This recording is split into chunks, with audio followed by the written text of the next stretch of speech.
నమస్తే. జూన్ 2 తెలంగాణ ఆవిర్భావ దినోత్సవ ఏర్పాట్లు, మొత్తం ప్రక్రియ, రాష్ట్ర గీతము, రాష్ట్ర చిహ్నము అన్నింట్లో రేవంత్ రెడ్డి పేరు ఎంత వినిపిస్తున్నదో ప్రొఫెసర్ కోదండరామ్ గారి పేరు కూడా అంతే వినిపిస్తున్నది. సో అన్నింటికీ కోదండరామ్ గారు మీరు కూడా బాధ్యులే అని ఆయన మీద కాంగ్రెస్లో ఉన్న వాళ్ళు కొంత అనుకూలంగా మాట్లాడవచ్చు, బయట ఉన్న వాళ్ళు కొంచెం గట్టిగానే ఘాటుగానే స్పందిస్తున్నారు. అవసరమైతే కోదండరామ్ గారు మీ ఇంటిని కూడా ముట్టడిస్తామంటున్నారు. సో కోదండరామ్ గారి పాత్ర ఏంటి, ఆయన బాధ్యత ఏంటి, ఇవన్నీ మనం ఒకసారి డిస్కస్ చేద్దాం. సార్ నమస్తే. నమస్తే. సో మీరేనా మొత్తం కర్త కర్మ క్రియ మొత్తం రేవంత్ రెడ్డి గారి ముందు నిలబడి చేయిస్తున్నది? దీంట్లో మా పాత్ర చాలా చాలా చిన్నది. ఓకే, ఎక్కువ ఉన్నదని మేము చెప్పుకుంటే బడాయి అవుతుంది. అట్లా లేదని మేము ఏం చేస్తున్నాం అంటే, ఈసారి దశాబ్ది ముగుస్తున్న సమయం, అనేక సంవత్సరాలుగా తెలంగాణలో నిరంకుశ పాలనను ఎదిరిస్తూ ఒక కొత్త పాలనను మనం తెచ్చుకున్నటువంటి సమయం ఇది. మరి ఈ సమయంలో దశాబ్ది ఉత్సవాలు ఘనంగా జరగాలని కోరుకోవటం సహజం కదా, మేము కోరుకున్నాం. రెండోది కూడా మేము ఏం కోరుకున్నామంటే, దశాబ్ది ఉత్సవాలు జరిగేటప్పుడు ప్రజలకు పాత్ర ఉండాలి. ఇంతవరకు తెలంగాణ ఆవిర్భావ దినోత్సవ కార్యక్రమాల్లో ప్రజలకు పాత్ర లేదు. ఓకే, మొట్టమొదటిసారి ఒక పాత్ర దొరికింది. ఆ పాత్ర దొరికినప్పుడు సహజంగానే మాకు కూడా కొంత ఉత్సాహం కలుగుతుంది. పోయి కూర్చొని చూడటమే, అందులో చేసేదేం లేదు, ఆడేమి సన్మాన కార్యక్రమాలు కూడా ఉండవు. కానీ పోయి కూర్చొని చూడటానికైనా మాకెన్నడూ అవకాశం దక్కలేదు. మొట్టమొదటిసారి ఉద్యమకారులందరినీ పిలుస్తున్నారు, పోదాం చూద్దామని. ఆ ఉద్యమకారులు ఎవరు అనేది చాలా ఏళ్ళు తెలంగాణ కోసం కొట్లాడినాం కాబట్టి అప్పుడు ఏర్పడిన సంఘాలేంటి, ఉద్యమకారులు ఎవరు అనేది తెలుసు. ఇప్పుడు మా పాత్ర ఏంటంటే, ఆ ఉద్యమకారుల పేర్లు గవర్నమెంట్కి ఫార్వర్డ్ చేసే పని మాది. ఒక పోస్ట్ ఆఫీస్ పనే కానీ చాలా ముఖ్యమైన పని. ఈ ఉద్యమకారులు ప్రభుత్వము తీసుకొని అది వాళ్ళకి ఇన్విటేషన్ పంపుతుంది. ఆ ఇన్విటేషన్ గవర్నమెంట్ నుంచి వస్తుంది. అది రావటం గుర్తింపు కదా. ఆ గుర్తింపు చిన్నదే కానీ పెద్దదే అని నేను అనను, కానీ ఆ గుర్తింపు అయినా ఒక అవసరమే కదా అనే ఆలోచనతో తప్పనిసరిగా ఆ కార్యక్రమంలో మేము పాల్గొనాలని, భాగస్వామ్యం ఉద్యమకారులకు దొరకాలని కోరుకున్నాం. ప్రభుత్వం కూడా దానికి స్పందించి. ఎవరికి ఇన్విటేషన్ పంపిస్తున్నారు, ఎట్లా మీరు ఉద్యమకారులని కొలుస్తున్నారు, ఎవరెవరికి ఎట్లా పంపిస్తున్నారు? ఇప్పుడు 5 రకాలుగా ఉన్నారు. ఒకటేంటంటే అమరవీరు 69 కానీ మొన్న కానీ అమరత్వం పొందినటువంటి వాళ్ళు, రకరకాల పద్ధతుల్లో తెలంగాణ కోసం బలిదానాలకు పాల్పడినటువంటి వాళ్ళు మొదటి కేటగిరీ. రెండవ కేటగిరీ ఏంటంటే 69 ఉద్యమకారులు. వాళ్ళే గనుక లేకపోతే మలిదశ ఉద్యమం లేదు. ఈ 69 ఉద్యమకారులే ఆ రోజు తెలంగాణ యొక్క స్ఫూర్తిని కాపాడుతూ వాళ్ళ స్ఫూర్తిని మలితరానికి అందించి తర్వాత రెండవ దశ ఉద్యమం పెరగటానికి వాళ్ళు మూల కారణమై వాళ్ళు ఉంటారు. మూడోది ఏంటంటే జేఏసీ ఆధ్వర్యంలో కార్యక్రమాలు చేసినటువంటి వాళ్ళు. నాలుగోది ఏంటంటే యూనివర్సిటీ విద్యార్థులు, వాళ్ళు బాగా పోరాటాలు చేశారు. ఐదోదేమో ఈ వీటితో సంబంధం లేకుండా స్వతంత్రంగా సంస్థలు పెట్టుకొని పనిచేసినటువంటి వాళ్ళు. ఉదాహరణకి టఫ్ ఉంది, అట్లాగే తెలంగాణ జర్నలిస్టుల ఫోరం ఉంది. ఇట్లాంటి సంఘాలు కూడా ఉన్నాయి. కొన్ని చోట్ల కుల సంఘాల ఐక్య వేదికలు ఉన్నాయి, వాళ్ళు కూడా ఉన్నారు. వీళ్ళందరూ కలిస్తే తెలంగాణ ఉద్యమకారులు అవుతారు. ఆ ఉద్యమకారులను, ఇది కేవలం ఆహ్వానం అనే చిన్న విషయం, కానీ దానికంటే మించి వాళ్ళకు గుర్తింపు దొరకాలి. తర్వాత వాళ్ళకు ఒక ప్రభుత్వం వాళ్ళ సంక్షేమం కోసం చర్యలు తీసుకోవాలి, అమలు చేయాలి. అవి సరిగ్గా ఉద్యమకారులకు లబ్ధి సాధించే విధంగా ప్రయత్నం జరగాలి. తర్వాత ప్రక్రియ, ఇది నేను అనుకుంటున్నది. సో కానీ అసలు ఈ ప్రక్రియ ప్రారంభించే ముందు ఇందులో భాగస్వాములను చేసే దాంట్లో అందరినీ చేయలేదు అన్న ఒక విమర్శ మీ మీద కూడా వస్తున్నది. కోదండరామ్ గారు ఉన్నారు కానీ మాకు చెప్పలేదు, మమ్మల్ని ఇన్వాల్వ్ చేయలేదు అన్న అభిప్రాయం కొంతమందిలో వస్తున్నది. ఉద్యమకారులను గుర్తించడానికి సహకరించమని అడిగింది. నేను ఒక్కరిని సహకరిస్తాను, చేస్తాను ఆ పని. నేను చేయను. జిల్లా జేఏసీ చైర్మన్లకు మాట్లాడినా, నాకు తెలిసిన సంఘాల వాళ్ళతో మాట్లాడినా, 69 ఉద్యమకారులతోని. ఇక అమరవీరులదైతే లిస్టు మా దగ్గర ముందు నుంచి ఉంది, సేకరించడం. వాళ్ళతో నిత్యం ఒక సంబంధం కలిగి ఉన్నాం కాబట్టి వీళ్ళందరినీ కూడా పిలవమని అడుగుతా ఉన్నాం. వాళ్ళను పిలవమని అడగటానికి ఉన్న సమాచారం ప్రభుత్వానికి అందించే పని. ఇందులో ఈ పని ఏదో ప్రత్యేకగా ఏదో కీర్తి కిరీటం అని అనుకోవటం లేదు. ఎవరైనా చేయగలిగే పని, ఎవరు పోయి వచ్చినా ఆడ తీసుకుంటారు. వాళ్ళు ఏ కారణం చేతనో కోదండరాం సహకరిస్తున్నాడని పేరు నాకు చెప్పిండ్రు, కానీ ఇది ఎవరమైనా చేయగలిగేటువంటి పనే, దానికి ఏం పెద్ద ఇబ్బంది లేదు. నేను చాలామందితో ఫోన్లో మాట్లాడినా కూడా, నేను ఒక్కరిని చేయలేను, నాకు తెలుసు అది. ఓకే. అమరవీరులతో మాట్లాడినా, విద్యార్థులతో మాట్లాడినా, అదేవిధంగా విద్యార్థులే తయారు చేసి ఇచ్చింది. నేను ఎందుకు చేస్తాను, నేను చేయలేను. అది 69 ఉద్యమకారులను నేను ఎట్లా చేస్తాను, నేను చేయలేను. అప్పటి ఉద్యమకారులే వాళ్ళే తయారు చేసి నాకు అందజేసినటువంటి లిస్ట్ అది. జేఏసీకి సంబంధించినంత మేరకు జిల్లా జేఏసీ చైర్మన్లకు తెలుస్తుంది. ఇట్లా ఎవరెవరో సహకరిస్తేనే ఇది సాధ్యమైంది, నా ఒక్కరి వల్ల సాధ్యమైంది. అమరవీరుల లెక్క ఎట్లా తేల్చారు? వాళ్ళకి ఏం చేస్తామని మీరు ఏం హామీ ఏమని ఇవ్వబోతున్నారా? ఇప్పుడు ఈ గవర్నమెంట్ అయితే లాస్ట్ టైం ఒక 2 జీవోలు తెచ్చి ఆ జీవోలు మొత్తం పక్కన పెట్టేశారు. GO number 80 or 30 or 36 something 36. ఆ జీవోలు ఉద్యోగం చాలా మందికి లేదు, 10 లక్షల రూపాయలు లేవు. జీవో కొంతమంది మీద సపరేట్గా అంటే పరిహారం రాని వాళ్ళకి వచ్చినా అవి ఇంతవరకు అమలు కాలే. మరి ఇట్లాంటి వాటి మీద పరిహారము దాదాపు 580 మందికో ఏమో దొరికింది. దొరకని వాళ్ళు కూడా ఉన్నారు. వాళ్ళకు కూడా సహాయం అందాలి. అందిన సహాయం కూడా చాలదు, ఇంకా కొంత సహాయం ప్రభుత్వం నుంచి కూడా అందాలి. ఆ పని కూడా చాలా సీరియస్గానే వెంటబడి చెయ్యాలి. మరి నువ్వు కన్వే చేస్తావు అంటే నాకు ఇంట్రెస్ట్ ఉంది. నా పాయింట్ ఏంటంటే, ఇప్పుడు సెలబ్రేషన్స్ కంటే ముందుగా వీళ్ళకి అది పూర్తి చేయాల పని ఆలోచన రావాలి కదా. ఏమున్నదంటే కోడ్ వచ్చింది, కోడ్ రాకముందే ఇది జరిగి ఉండాల్సిందే. కానీ కోడ్ వచ్చింది, రావటం ఒక ఎత్తు అయితే చాలా దీర్ఘకాలం అది అమల్లో ఉన్నాయి. దానివల్ల ఇవి కొన్ని కార్యక్రమాలు కావటం లేదు. ఆ కార్యక్రమాలు కావటం లేదు కాబట్టి ఇవాళ తెలంగాణ ఆవిర్భావ దినం అయితే జరగకుండా ఆగదు కదా, దాన్ని పూర్తి చేసుకోవాల్సి ఉంటుంది. అది జరిగిన తర్వాత అందరూ సైలెన్సే కదా, మళ్ళీ దాని ఆ వాతావరణం ఆ మాటలు వెళ్ళరు కదా. ఇది వాయిదా వేస్తాం అనుకోండి, అది అవుతుందా ఇప్పట్లోగా? ఏవి సాధ్యమైతే అనుకుంటే మీరు చెప్పాలి రేవంత్ రెడ్డి గారికి, ఇది ఫస్ట్ మనం కంప్లీట్ చేస్తే బాగుంటది, ఆ హామీ మనం ముందుగా ఇస్తే బాగుంటది. నేనేమో నిరంతరము అడవై కూర్చొని చేసే ఆ ప్రభుత్వంలో నేను భాగం కాదు, నేను ఇది అవసరమని తోచింది కాబట్టి ఇది జరగాల్సి ఇట్లా జరిగితే బాగుంటుందనే మాట నేను నా వంతు బాధ్యతగా నేను చెప్తాను. చెప్పకూడదని అంటే కూడా నేను అంగీకరించాను. ఎవరమైనా ఈ పని చేసి ఉండాల్సింది. అవును, నేను ఇది అవసరమని భావించిన కాబట్టి ఇది సీరియస్గా చేస్తున్నాను.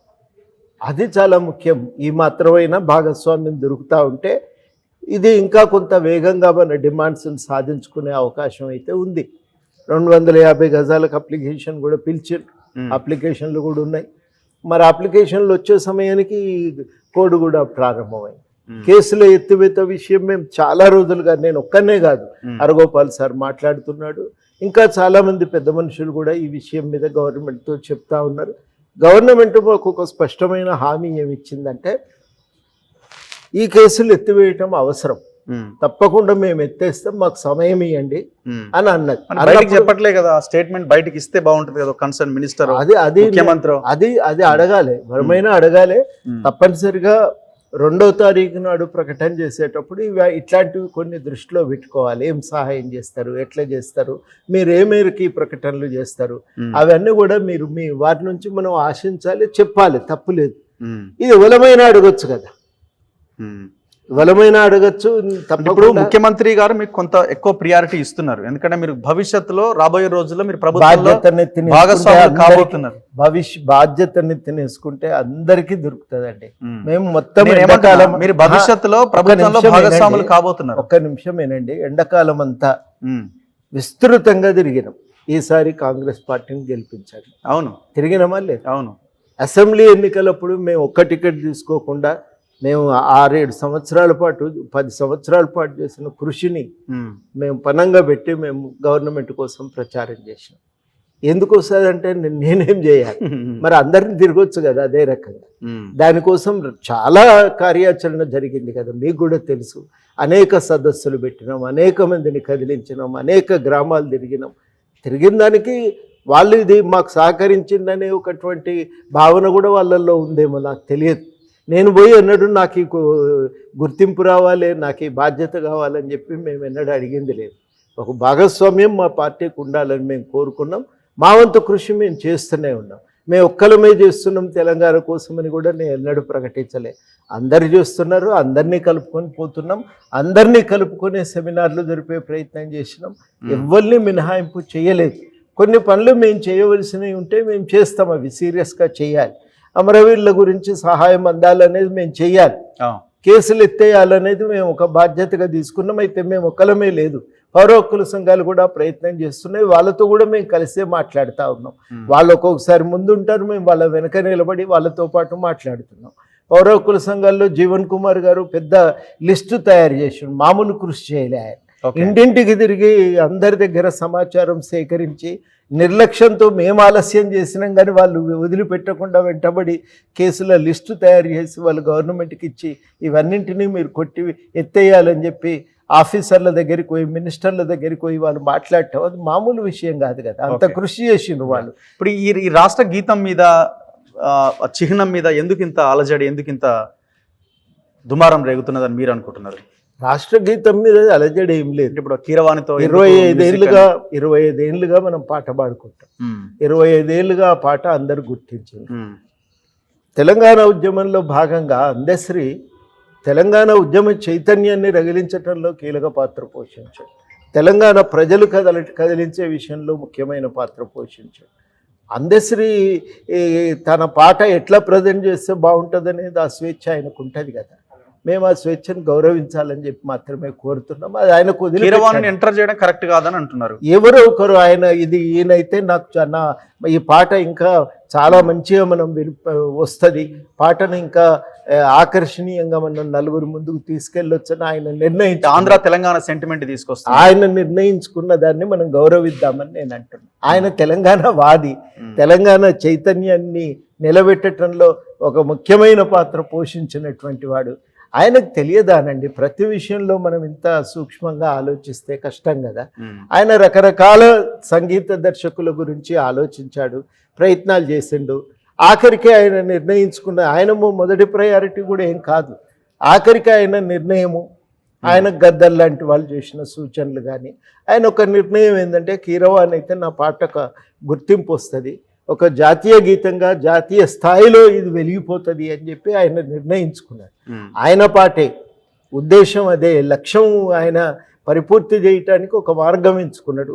దాని మీద ఇంత చర్చ అవసరం లేదని చెప్పి నేను భావిస్తాను. ఇప్పుడు ఆ వరంగల్ తోరణము దాంతో పాటు ఈ చార్మినార్ తీసేయడం కరెక్ట్ కాదని అంటున్నారు. సరే, నిర్ణయం అయితే తీసేసిండ్రో మనకి క్లారిటీ లేదు, దాని గురించి చర్చ ఎందుకు అంటున్నా. అంటే నేను అనేది ఏంటంటే కేసీఆర్ చిహ్నం తయారు చేసినప్పుడు ఎవరిని అడగలే.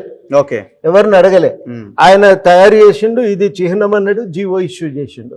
అందరం గులిగినాం. అప్పుడు ఇది బాగాలేదండి, 4 కట్టడాలను దగ్గర పెట్టి ఇదే చిహ్నం అంటే కుదరదు. అక్కడ ప్రజలు కనిపిస్తలేరు, ప్రజలు కనబడతలేరు. ఈ ప్రజల యొక్క చైతన్య స్థాయి కానీ వాళ్ళ సాంస్కృతిక అస్తిత్వం కానీ ఒక్క మాటలో చెప్పాలంటే ప్రజల జీవన విధానం కానీ ప్రతిబింబించట్లేదు.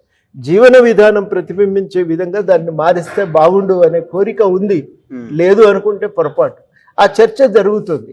ఆ క్రమంలో మరి ఈ చర్చను గుర్తించి ఇలా ప్రభుత్వము ఆర్టిస్టులతో అడుగుతున్నది ఎట్లా చేస్తే బాగుంటుంది, ఇది ప్రజల్లో ఉన్న అభిప్రాయం అనేటువంటి మాట వాళ్ళు అంటున్నప్పుడు ఒక చర్చ మొదలుపెట్టి వాళ్ళు కళాకారులందరినీ కూర్చోబెట్టి ఈ అభిప్రాయాలు వ్యక్తమయ్యే విధంగా ఒక కాన్సెప్ట్ తయారు చేయాలని చెప్పి వాళ్ళు అడిగితే కళాకారులు కాన్సెప్ట్ తయారు చేస్తున్నారు. రకరకాల మోడల్స్ ఉన్నాయి.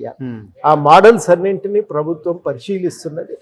అయితే ప్రభుత్వం కూడా చెప్తున్నది ఏంటంటే ఈ మార్పులు చేర్పులు అనేది గతంలో చేసిన తప్పులు మళ్ళీ పునరావృతం కావద్దు.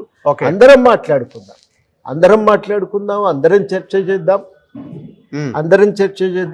అందరం కలిసి దీన్ని ముందుకు తీసుకెళ్ళటానికి కృషి చేద్దామని చెప్పి వాళ్ళు ఆ ప్రకటన చేస్తున్నారు. ఆఖరికి అసెంబ్లీలో కూడా పెడతాం, దీన్ని అసెంబ్లీలో కూడా చర్చ చేసినాకనే ఆమోదిస్తామని. ప్రజాస్వామిక పద్ధతుల్లో మార్పు చేర్పులు ఏవైనా జరగాలనేది నా అభిప్రాయం. ప్రభుత్వం కూడా అదే అభిప్రాయంతో ఉంది. ప్రజాస్వామిక పద్ధతుల్లోనే మార్పు చేర్పులు సంప్రదింపులు చేసి విస్తృత ఏకాభిప్రాయాన్ని సాధించే ప్రయత్నం చేస్తామని వాళ్ళు అంటున్నారు.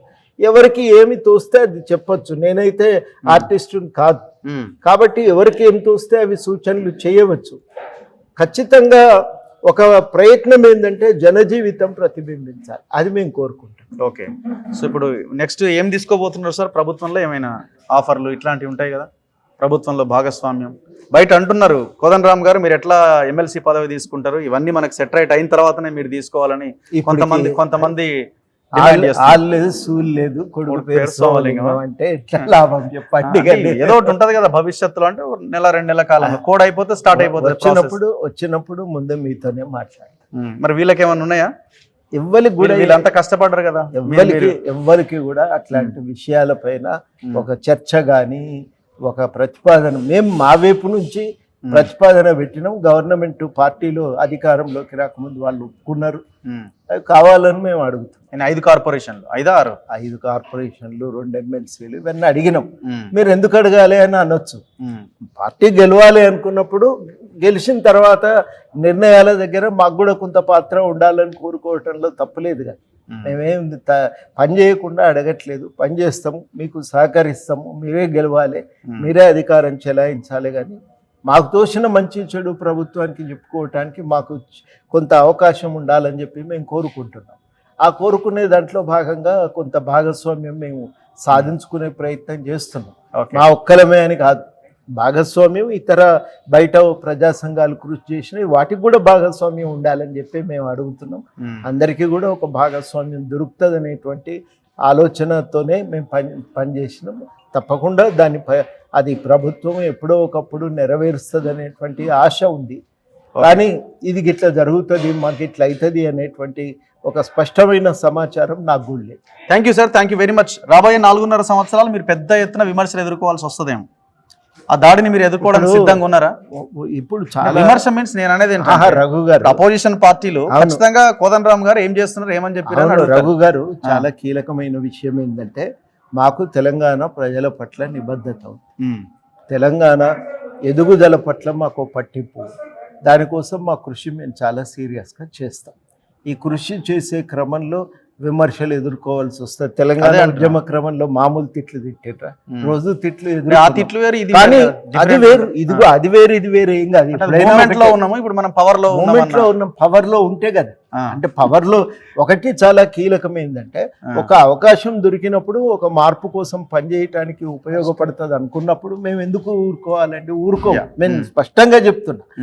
కానీ ఏ అవకాశం ఉపయోగించుకున్నా తెలంగాణ అభివృద్ధి అనేదే లక్ష్యం, తెలంగాణ ప్రజల యొక్క వికాసం అనేదే మా కర్తవ్యంగా ఉంటుంది.